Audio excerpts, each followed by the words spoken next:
of your partners. Rotary in Uganda invites all Rotary.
Spectrum on Radio 1 FM 90.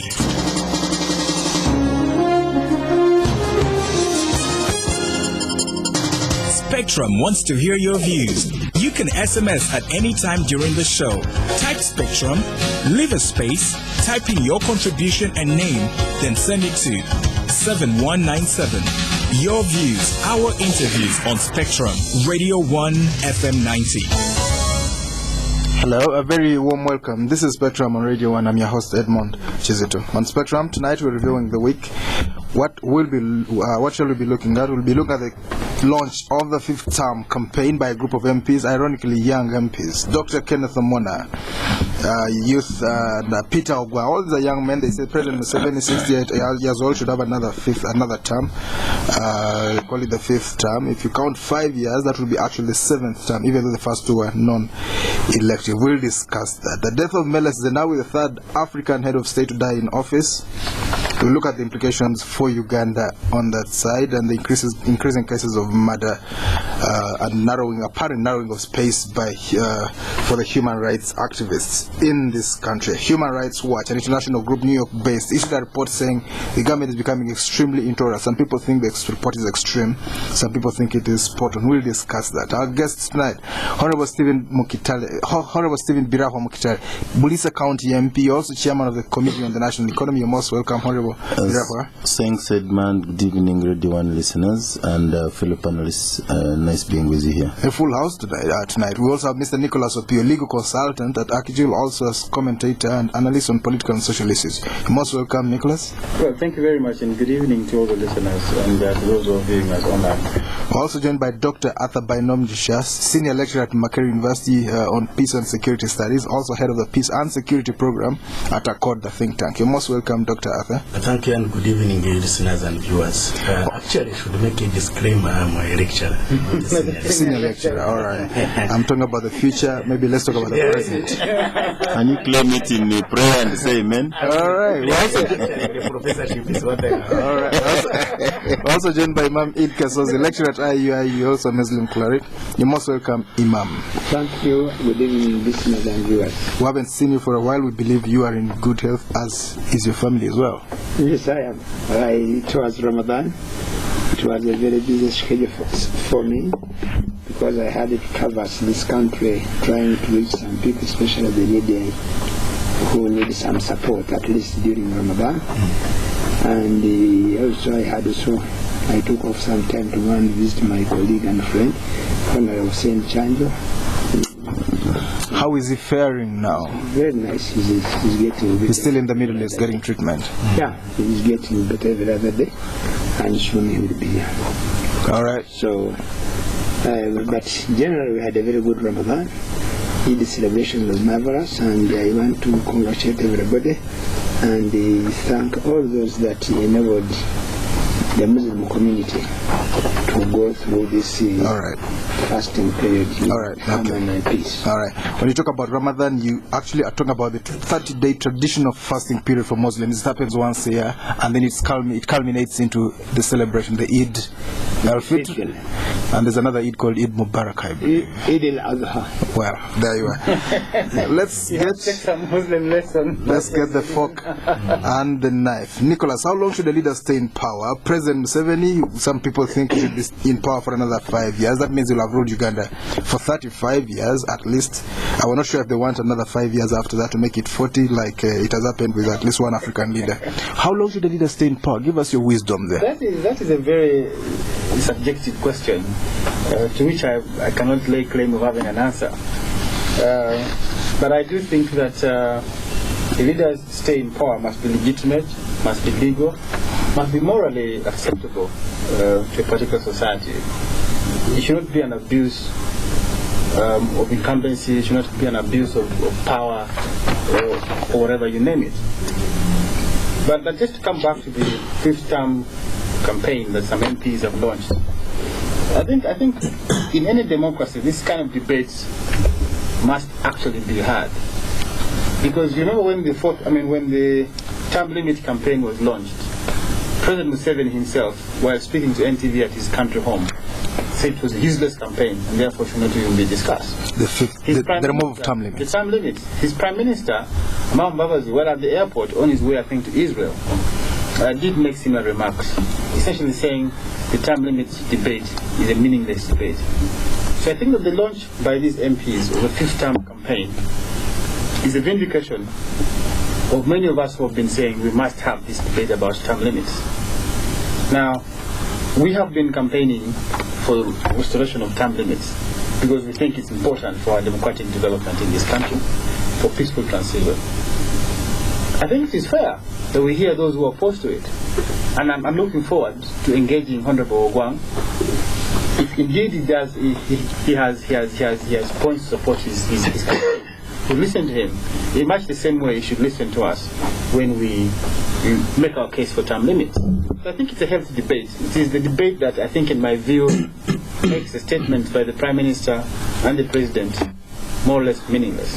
The President said the term limit debate is useless. Yes. This one he doesn't say it's useless. Well, not as yet. He hasn't pronounced himself because I think primarily because he's a beneficiary.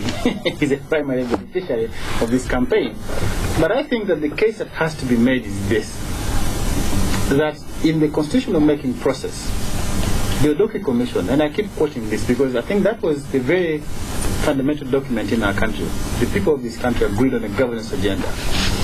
That governance agenda was informed by the history of our country, and indeed was reflected in the preamble of our constitution. The only point in which people actually agreed to make a new constitution to redress our unconstitutional, our chaotic history. In that document, we agreed that presidents must all serve for 2 terms or 5 years each. So the debate about this was a debate that was opened by President Museveni and the movement government, even before that particular article was tested. And we are saying, look, for a peaceful country, Uganda has never had a peaceful transition. Not even once. It doesn't have to be from one party to the other, but just from one individual to the other. If indeed the movement is powerful, if it wins the elections, perfectly fine. If Honorable Stephen Mukitaale is the president, I wouldn't care. What I care much about is the excessive dominance and the creation of an individual cult in a country. It is dangerous. God forbid if something happened to that big man, that cult structure, this country will descend into chaos. We must begin to address the possibility of a peaceful transfer of power. I think the campaign for a 5th term is a campaign that is diversionary, but nonetheless a campaign that must be had on its own merits. I hope that the police, when the 5th term campaign goes to... And they hold rallies. They will hold rallies and not be stopped by the police. Because when we are doing term limit campaigns, up to now, in Lira, we have failed to actually hold a rally. Because the RDC, the DSOs, state functionaries have stopped us from having the debate. So I think the debate must be had, and must be had on both sides. It's a healthy debate. I think, though, that the debate for a 5th term is narrow, it is self-serving, and does not cater for the interests of this country, what this country needs. is the restoration of term limits to ensure that there is possibility, at least a distant possibility, transfer of power. Because in the absence of a free and fair election, which we actually accept, and Uganda's election is fraught with irregularities, the only check, the judges said so the last time. You can only abuse us twice. You can't abuse us 3 times. We don't want to be abused as a country 5 times or even more. And for accuracy's sake, it's actually only the 5th elective term. In a sense, it's the 7th government term. Exactly. But it's only 5th, but it's actually the 7th term, 35 years. I came to power when I was 6 years. Now you're a grown man. I am now an adult.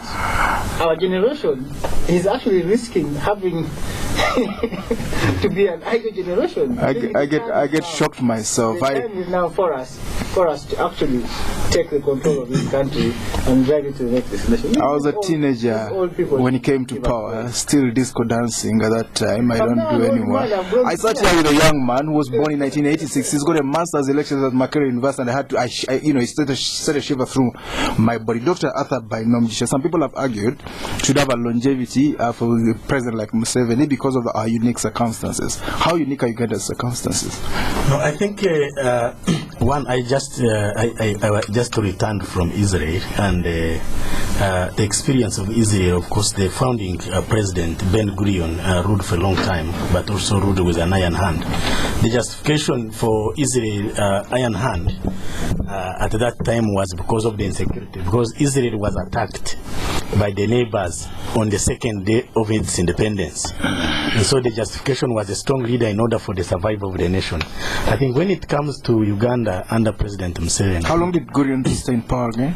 I think more than, I think like 20 years. But this justified, I think the Israelis justified because it was for the survival. And he's actually highly hailed like George Washington for America, stabilized and then opened up democracy. I think 30 years in power is enough if we had circumstances like that one. Of course, we know that Uganda was almost a corrupt state when President Museveni came into power.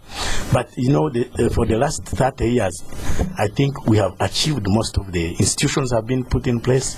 I think 30 years certainly is enough for a leader, and I think democracy should be opened up fully and to enjoy. And for other competitive politics, of course, and the beauty, politics must be underpinned by competitive politics. That's what pluralism is all about. But for, of course, one leader to suffocate other people, you deny society the other potentials that always are inherent in every person. So for people to come up at this time, I think, and launch the 5th term, when I look at them, most of them, of course, are young people. I think it's, of course, opportunism. It's very opportunistic, and I think they are looking at themselves. It is outside their mandate. These are members of parliament. At this time when the country is facing a lot of challenges, especially in service delivery, they need to focus on service delivery. The economic crisis, we grew at 3.2% last year. 20 years. And so we need to be focused on that. So I think these guys are looking for opportunistic appointments, and I think they are also spoilers for President Museveni, because this is the second year. It's only in the second year, and then you start launching. Actually, this could also cause an unrest in the country, and I think they need to be told off to focus on their mandate and get the country out of the economic crisis and focus on service delivery rather than diversionary issues, because this actually could cause a lot of uneasiness in the country at this time, at this point in time. Yeah, and of course some people have threatened to burn their houses to the ground. Maybe they should be given extra security. Sure. Honorable Birahwa, does the NRM always have its way winning elections because of the power of incumbency? Let me first of all try to look beyond the symptoms most people seem to be discussing when this debate has been coming from both extreme hardline positions, if I can qualify them. Because first of all, for me, I think we are very unfair to the citizens of this country, the taxpayer. You go through a year of election. It is even worsened with primaries, which almost kills the economy, and because of overspending. And immediately after swearing in, you are talking over another. It's unfortunate. Yeah. We are not being fair to the citizens of this country. I want to say that there is no winner in this. both the extreme side of the term limit and the ones for opening are actually unfair to the country. How I wish we could have agenda setting to put productivity to be above everything and service delivery. And also, I could also be a bit controversial and say I've always said that when this debate of term limit came in 2005, I was not an MP. My position then as an advocate of nation nation building was that, and I used to be here on this radio and many other fora, I used to say, and even when I was in the Black Commission for Africa, I did mention that I think it's actually more important to talk about the powers of the president before you talk about term limits. My position, actually, the debate I would want to hear, you want to give him more power at this point in time, would be a debate to do with the transition. Whoever loves this country should be talking about how do you intend to transit, because the mistake we made in 2005, instead of talking about a transition to pluralism, we rushed into, and that was my position here, and very many people said I was opposition. That was my position here, and I want to repeat that position, because whereas it is important to talk about this leader, that leader, the country needs institutions more than anything, and you know, by nature our people fear the unknown. You can't also dispute that after 27 years in power, President Museveni has made so many people what they are. So he could also be a hostage of the beneficiaries of the longevity. So I don't rush to accuse the son of Kaguta of being the one who is. There are those who are what they are just because of President Museveni, and they don't know, they fear the unknown, they wouldn't want to risk. But also don't forget the geopolitics, the insecurity in Uganda, the conflict with LRA, the Rwanda conflict, the DRC conflict. All these conflicts in the region also have the fuel some of this longevity. So how I wish we would be discussing the objective and subjective conditions that lead to that kind of engagement. But let us talk more about the powers of the president. For me, I think that is the biggest problem. The reason why, for example, you think it's too powerful? Yeah, the reason why, for example, UK doesn't only have a parliamentary system, but the prime minister has shared powers, including with the queen. So you have institutions which are performing. He kneels before the queen after winning an election. Yeah, so in Uganda, we may have to revisit.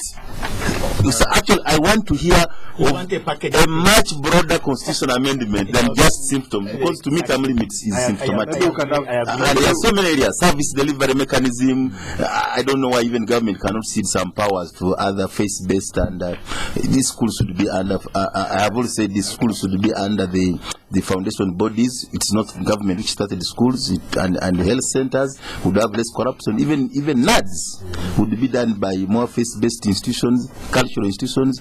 Environmental management, the money wasted there could be done by some of these. We don't want competition between government and other power centers, but we should actually be using them to do complementary service delivery, complementary work. So we need to stop this adversarial, as if the kingdoms are going to fight the government. It's not necessary. Maybe we should have that debate is redundant.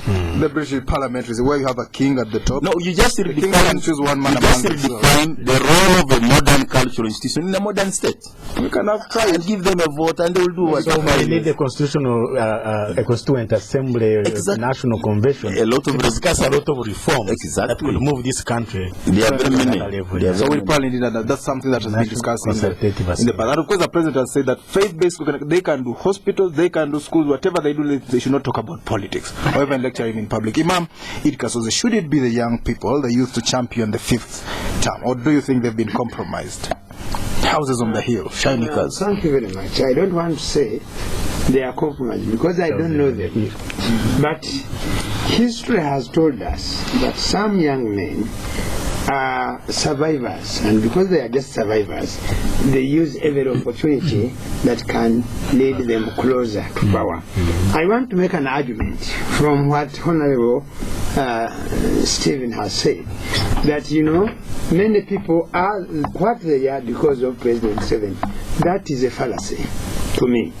That is turning citizens into clients. Therefore, they are dependents of a certain person, meaning that his absence makes them look meaningless. We live at an age where globally, world over, we are looking at asset-based. What skill do you have? What technique do you have? What talent do you have? What asset is available for you? And how can you utilize it? Ideally. We are talking about institutions. Yes. We are talking about institutions. And these institutions, granted, they have been created, but they have not been nurtured.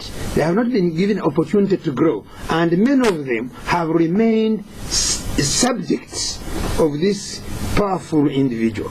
So while we talk about the powers that the president could have, we must also know that when people stay longer, certain things make them fail.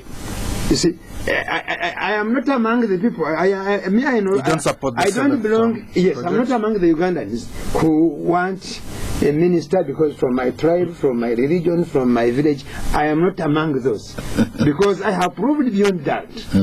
People to serve a nation to grow don't need to come from your own home. Okay? Recently I visited... Somebody was complaining that a traditional leader of the Bagishu, I believe, I'm not saying the Bamasava, the traditional leader lives in darkness, even though the energy minister is from Bagishu. No, you see, then that is a weakness. The traditional leader himself is weak. So maybe like you say, it's meaningless, No, like King the Solomon traditional leader himself is weak. I want to give you a typical example. 2 days ago, I think on 20th, a day after it, people from National Water came and they were disconnecting water, and I had a balance, outstanding balance of 19,000 shillings, I think, about 18,000. Yes.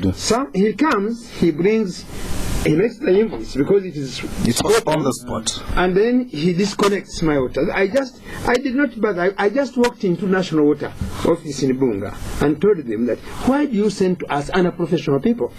So how can somebody Could have paid by mobile money. And just do this? The other thing is that, by the way, revisit my statement and see, when I pay you in advance, what do you give me? All right. I told them that, okay, simple. I am asking you to come, go into my home and take away all your service. I remain without it. The manager was up, he came down and apologized because he saw sense in what I was talking. Right. So this business of You are ready to use rainbow honorable for your swimming pool. honorable telling us that, you know, complementary, the problem with the other, why the president cannot be in tandem, move in tandem with the other leaders, Yes. is because he is a typical African leader who fears the people he leads. We'll have to go for a break. This is Spectrum Radio and we'll be back. You can pay, you can buy, pay your bills, pay school fees, send cash overseas, pay taxi fees, and salaries, anything you need.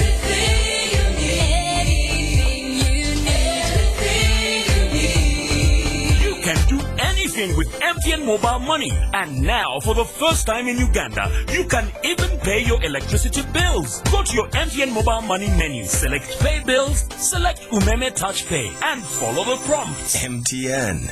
Everywhere you go. Climb to the top of a monument and look over the history of a country. Count flags from over 100 countries, all in one city. Catch up with your friends and family. Explore a city that welcomes the world on an airline that does the same. Fly to Washington, D.C. daily via Dubai, starting 12th September. For more information, contact your local travel agent or Emirates on 417-710-444 or visit emirates.com/UG. Fly Emirates. Hello tomorrow. John, Mike and I, we go back a bit. We knew John at the beginning, working for someone else. But he was different. He had vision, saw opportunities. He started working towards his goal, opened his own garage, and worked, learning the hard way. His reputation spread. Trust, consistency, quality. Soon people were coming to him from all parts. He made himself and his whole street prosper, and also helped friends, seeing potential in people and helping them on. But John never shouts about all his success. He's just who he is.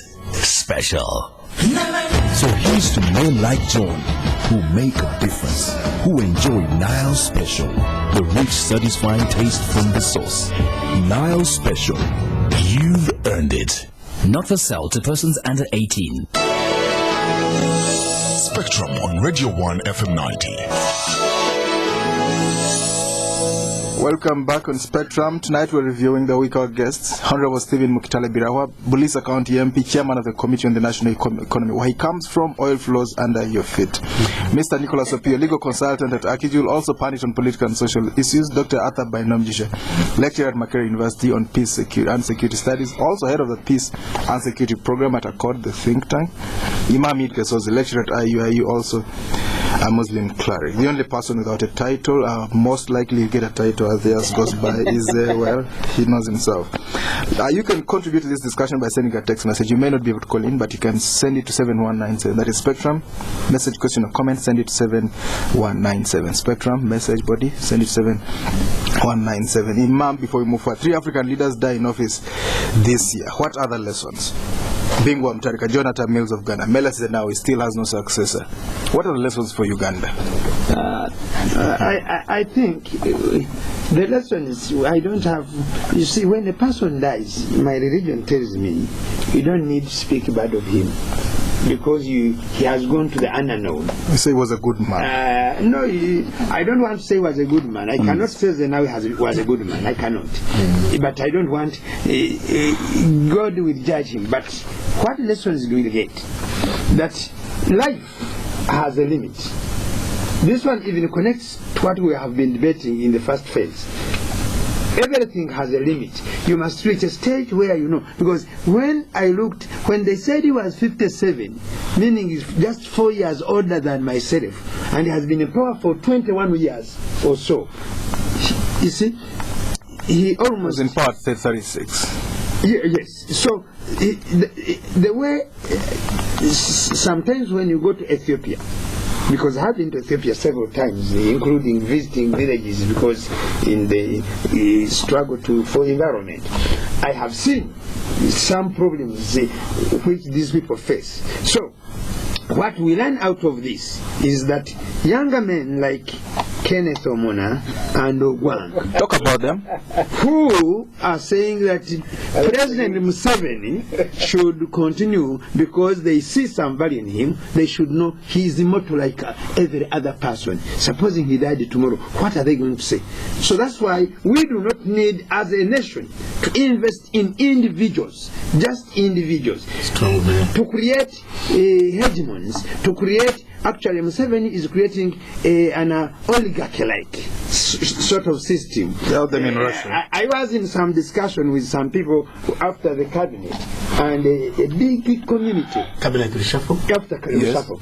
A big community compared itself with President Museveni's family. And they said President Museveni's family in cabinet is more powerful than the whole of this community. And that is oligarchy-like system. So, whoever the death of Zenawi is a lesson to us, yes, who are pushing for individuals just per se. I think we should go back to what the colleagues have been saying. Institutions. How do we have these institutions perform their duty for that service to the people? We have to move forward. But before we come to the next man, Nicholas, all men in the studio, not a single woman. They were once called the new breed of African leaders. Meles Zenawi, Isaiah Afwerki, Yoweri Kaguta Museveni, Paul Kagame. Some people began to think at some stage, some of them became... it was a myth.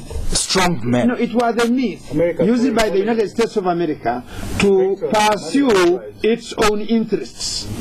That's why I have said it before on this radio, and I want to reiterate it, that what you call international community largely does not exist. It is interest groups. And therefore, these so-called new breed of African leaders, they have devastated their own countries. Birahwa has said that one reason why President Museveni is probably staying is because of these wars around. But what is the role of the president in these wars? What is the role? Running to talk to the Santos down, going to talk to the rebel leader in Congo. Then we are in Somalia. Okay, all these are issues that we have a hand. All right. And this hand may be a consequence to the region. All right, Dr.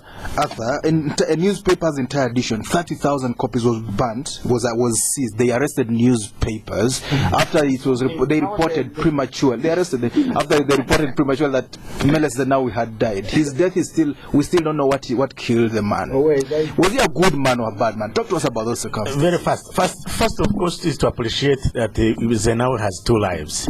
I think one, we can credit Zenawi for overthrowing a dictatorship of Mengistu Haile Mariam. Yeah. So for leading, now they have another Haile Mariam. Yeah. No, but the name, don't mind about the name. I think he's credited for overthrowing a dictatorship, but he's discredited for attempting to establish another dictatorship.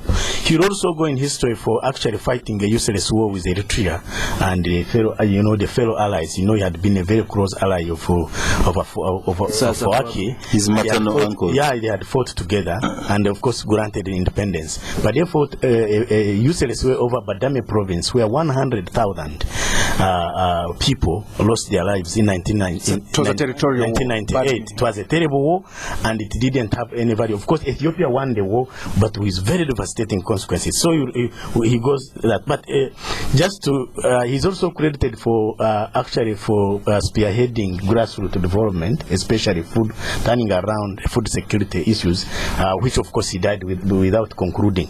He will also be he's discredited for actually becoming too powerful and overpowered political institutions that when he dies, even the announcer is so timid actually to announce the death. And this man might wake up even away in England because the man could punish him. So, and then of course the challenge is that actually people thought that Ethiopia could collapse, and I think most people think he died many weeks ago, and they kept the body. And of course the Prime Minister of Kenya, who doesn't know good diplomacy, for him he spoke his mind. He spoke his mind, and he said actually Ethiopia could explode. And I think part of the secrecy that surrounded the death and announcement was because of the power struggle if they don't manage that transition. So the lessons for Uganda, of course, is to build strong democratic institutions that actually can even run the state without a leader, but also to deepen our democracy so that we don't need strong men in this country now with 30 years or so of we just need actually good leadership so that it can like Barack Obama. He said he made that statement in Ghana. He's made a trip to Africa. Africa needs strong institutions. Africa needs strong democratic institutions and not strong men, because strong men stifle other people, stifle talents from growing, and when they die, because as Imam Kasoz say, there's no person who is immortal. You have no capacity to postpone your death, even one day or 1 hour. So because of that, people must know all this power. We have nothing. When time comes, you have nothing to do, and I think then the legacy, people must also mind about their legacy when they're in power, because if now the country explodes, then of course he will not rest. Of course, 3 African leaders, maybe the Almighty is telling us something and we've not picked the lessons. Nicholas Opiyo, talk to us. Why is the Prime Minister presumptive not being sworn in? He was supposed to be sworn in immediately according to their constitution. Haile Mariam. Oh, the point is they're still mourning. Well, Ghana, someone died, they were sworn in. To compare Ghana and Ethiopia is to compare apples and tomatoes. You see, they're two incomparable countries. Ghana is an emerging democracy, a promising democracy. In fact, one of the very few examples of growing democracies in the African continent. I mean, it's not a mistake. But what is happening in Ethiopia, in my view, is quite simply they are still mourning. I don't think they were sure about how to go about it. It's one thing the constitution saying, this, and it's another that being done by people who are left behind. So I think that it's mourning. It's a question of determining how to rejig the powers in Somalia in order to deal with what Dr. Arthur said, the big man, the big man legacy and syndrome. So I think that is the point. Well, but it should be easier with someone in control. Right now, there's a vacuum at the top. Well, there's no vacuum. There could be no leader, but I don't think there's vacuum. There's somebody called military. There's somebody holding the country together, and I think that it could be the powerful military that he had built and left behind. You know that the Ethiopian military is more powerful than many. In that part of the African continent, they drove out the only force that drove out the Islamic fundamentalists from Somalia. In the early years of that insurgency. So I think that the army is holding that country together. But what I think needs to be discussed for me is, the guy hasn't been buried. It's an African, it's uncultural. We've seen men wailing in the streets. We need to begin to focus on the effect of his death on our fight, against terrorism in the Horn of Africa. That's correct. The impact of his death on Uganda's involvement in the Horn of Africa. So I think that's what should preoccupy us. And I think that if that is then agreed, then my argument would be that Uganda, and indeed many of the partner countries fighting in the Horn of Africa, has lost an incredibly important partner in that war. Do you think we might have somebody else rather than Haile Mariam, the presumptive man? Well, I think it's a possibility, depending on how the internal dynamics play out. So I think that Uganda has lost an important partner, not just the fight against terrorism, but even the fight against piracy. You don't want to comment about the possibility of having a prime minister, the constitution put aside, so they have somebody else instead of the prime minister? No, don't discredit. You see, normally after a strong leader like that one, there comes a weak leader. Who people actually would assume is a weak leader, but actually a strong leader who is actually important for that country. It's the same thing like Kenya benefited a lot under, of course, Moi. Of course, he lived the school overruled, but he did a lot. So that man is not weak. But again, it also fulfills the whole program started by Zenawi, that rotational thing, because you see they're experiencing what they call ethnic federalism, so that actually any ethnic group can break away, but of course it cannot break away. So the new leader that is coming in is coming from the south and from a very small tribe, ethnic group. That also can be good for Uganda. We don't need strong men and from strong ethnic groups who can overload it on the rest of the country. Well, you're drawing parallels between Kenya and Ethiopia. Moi, who came from a small tribe, the Kalenjins, right now is one of the bigger tribes, and he was seen as totally weak, totally powerless, and became powerful. He actually used decentralization to weaken the Kikuyus and the Luos. So he had to look for the small. And then he handed over the office of the seriously. Why do you think he died in a foreign hospital? First of all, that the case of the 3 DCI, including the first, the Zambian president, his president, is a very big lesson for Africa. One hope it gives is that it is possible to move from one president to another, given how they have succeeded to go through that transition. But there's no doubt Meles Zenawi was a benevolent leader. Of course, I could also be controversial and say benevolent dictator. As a believer of developmental state, I'm impressed by his infrastructure projects. We are benchmarking some of his projects actually. I think he's in the region, Eastern Central Africa. I think he's done more of the energy generation from the dark continent. If you use that as one of the indicators of development, 5,000 megawatts infrastructure, even roads. But there's no doubt that it was a quasi-military arrangement. I'm only being diplomatic, not to say a pseudo-democracy. And that leaves us with a challenge of sustainability. How sustainable can a benevolent dictator be? And this brings us to one realization that as human beings, we need to delve into planning the finishing, planning the exit, because death can strike any time. And one lesson also with us, the young democracies, would be, you see, as a liberator, in quotes, which ended up with even the country breaking into two with Eritrea. Leaders must always think in terms of truth and reconciliation. Zenawi has gone before reconciling the country. It is hardlines, it is the victors against the vanquished. Now, as a student of conflict management, these are areas which fuel conflicts in our region. Victors celebrate, the vanquished, downtrodden, and this is a very big problem. So you end up with a lot of conflicts in the region, and you start blaming the Americans for their proxy interests here. They are only exploiting a situation because you don't have consensus as a country. You've militarized your political question, so they just come to fill a vacuum, and they will look for some scouts who can fight some battles for them. And don't forget, even in Somalia, before we went there, they mentioned Ethiopia was filling the gap both in Southern Sudan and in Somalia. They were really involved. So these are really areas we need to. So now the test of the time is the sustainability. The institutions Zenawi was trying to build are now on the test to see if they perform. You see, our leaders, sub-Saharan leaders, and some of these countries which are still fragile, have a problem of making sure the institutions grow, allow them to work beyond the founders. So that's now a test we are having, and we have a lot to learn as African leaders. Well, he died in a foreign hospital, just like being Mukitaale in Malawi. What does that tell us about?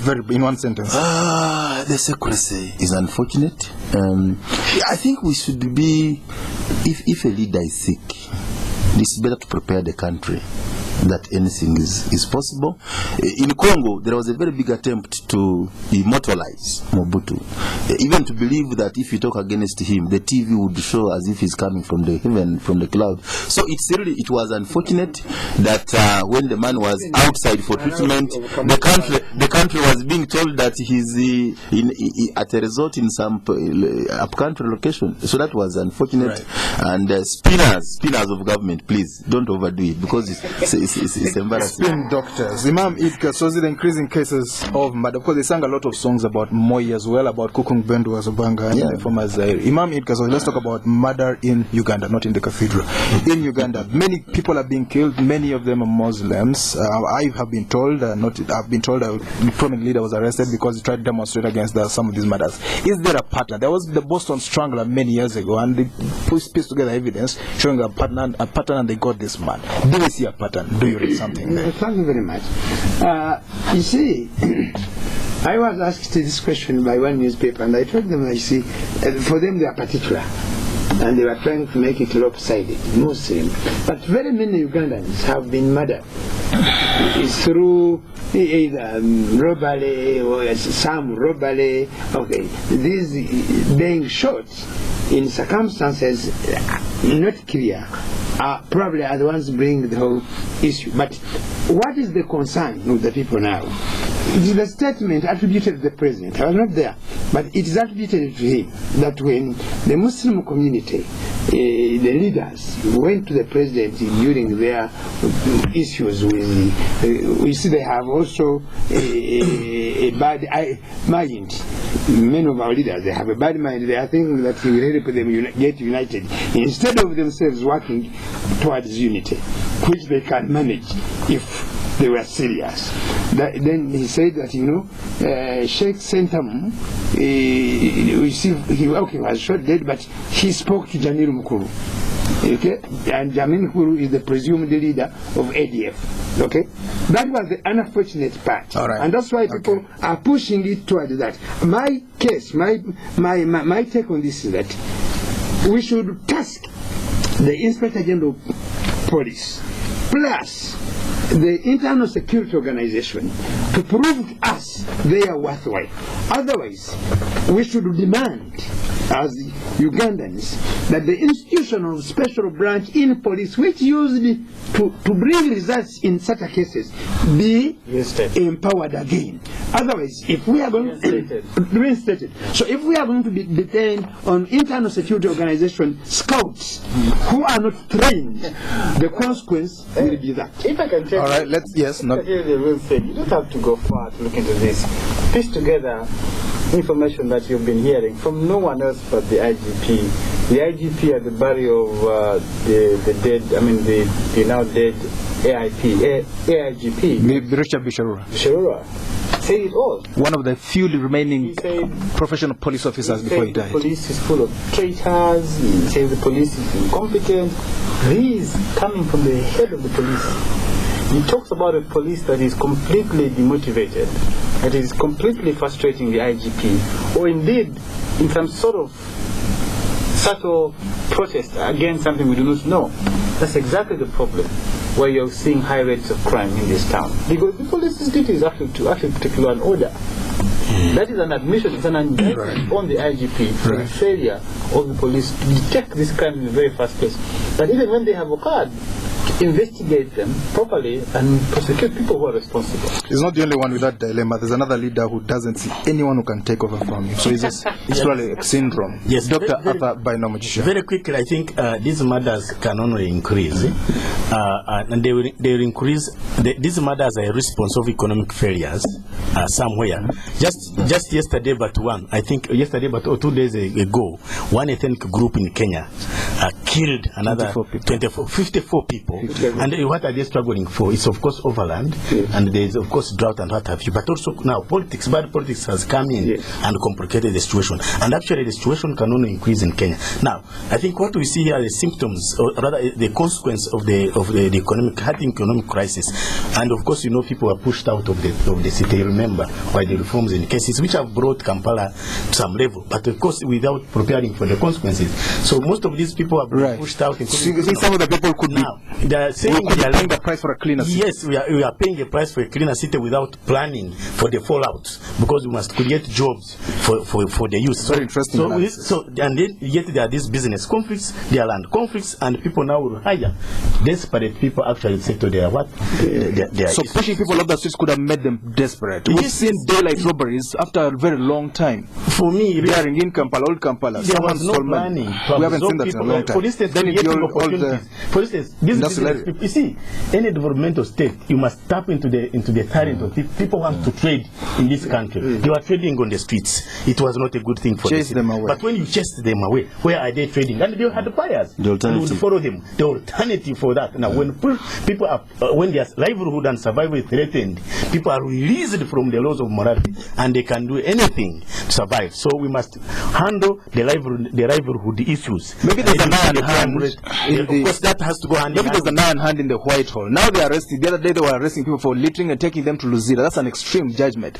People are being arrested for stepping on the grass. That sounds extreme. Maybe we have an iron hand in that Whitehall. There is an I think they are doing something, but that must work hand in hand with the creation of opportunities. I will attempt using a research method of a hunch, the possible reasons, because I can't with certainty say it is exactly this. I will first borrow from South Africa, where after apartheid, we realized that the democracy had come with a cost. Crime rates went so high. It has cost various celebrities like a and it made people wake up. And the other day, because of having too many, some veterans and so many illegal guns, we had a big problem in the country when robberies were taking place during the day until Wembley operation came. And Wembley is not a rule of law operation, but it is as it's called. It was a hardline operation which had reduced the problem, and I think I strongly support that whoever is involved in this is guilty until proved innocent. Those ones should be locked up. But also the other hand could be the injustice. In Buliisa, for example, I have prevailed and provided leadership on the land matter. The current land titles allegedly moving around Kampala for sale for Buliisa land are fraudulent, without people's consent. They were surveyed with protection of a police man deployed there called one Edison Muhanji, who has never been punished. And people are now hearing their land is being sold. And when they tried to even meet, and not alone, even in Amuru, they were shot at by the police. So we have only provided leadership. I am under a lot of provocation to really, even the land which Tinyefunza gave back to Point Buliisa is still under the RDC's hands, and it is never transferred. So we really have a lot of provocations. We just lead our people, please. But otherwise, the moment justice is delayed, people tend to sort out their problems. So it's also possible. But in Kampala, as a person from business background, I also know deals which go bad. A lot of people, I remember one time I was a transporter. when somebody dumps fuel, that time when there was before Alan Kajina did a lot of work in reducing dumping of transit oil fuel. Somebody dumps fuel, you don't pay him the share agreed, they come and kill you, they sort it out. So it's also saying there could be a lot of illicit business going on in the country, and the moment you don't give somebody easy agreed, they call it Musai. They will do nothing but to eliminate you. So there are really very many areas, but what is important? The security system. We have so many security organs in this country, and we are lucky. One of the reasons why some people think President Museveni should remain around for some time is that they are not very sure when he's away who will handle these multiple security organs. So it's these guys. I am ignorant, but I'm being realistic. There are too many guns in this country that we don't know who will shoot who if anything went wrong. So the problem is these are areas we must unprofessional people given tools of violence. That is the consequence. You see, so we need to know. We need to create a situation whereby we all those who are responsible are also questioned. You can end up with warlords, and you know, my members of the party and opposition have these gangs. They were beginning to take gangs. Why? Why do you need gangs? They could shut up the city. When they had when Victor was in Buliisa, I withdrew and came to Kampala the entire week. But I could cause bloodshed if I wanted. We have to go. Well, all of this is a failure of the policing system in our country. And that policing system is led by one. And legal. General Kalikahura? Yes. I think that we need to have a more professional police force. Lastly, just to say a word about the Human Rights Watch report, I think that there are serious threats towards NGOs doing governance work. We have to go. Thank you very much. We have to go. To carry Kihura. No, this, you know, security is a holistic thing, and you need several agencies really. All right. Thank you very much, Honorable Stephen Mukitaale Birahwa, Buliisa County MP, Chairman of the Committee of the National Economy. Mr. Nicholas, thank you for coming to Spectrum 9. Mr. Nicholas Opiyo, legal consultant at AKIJUL, also pundit, commented on political and social issues. Dr. Arthur Bainomugisha, lecturer at Makerere University on Peace and Security Studies. Also head of the Peace and Security Program at ACODE. Imam Eid Kasozi, lecturer at IUIU, also if there is anybody who knows somebody called Mustafa Serunjoji, please tell him to look for me. I have his message, very urgent. He should come find me at my mosque or at my office in town. What's the name again? Mustafa Serunjoji. Should contact Imam. Thank you very much. I've been your host, Edmond. Spectrum will be back on Monday. That is very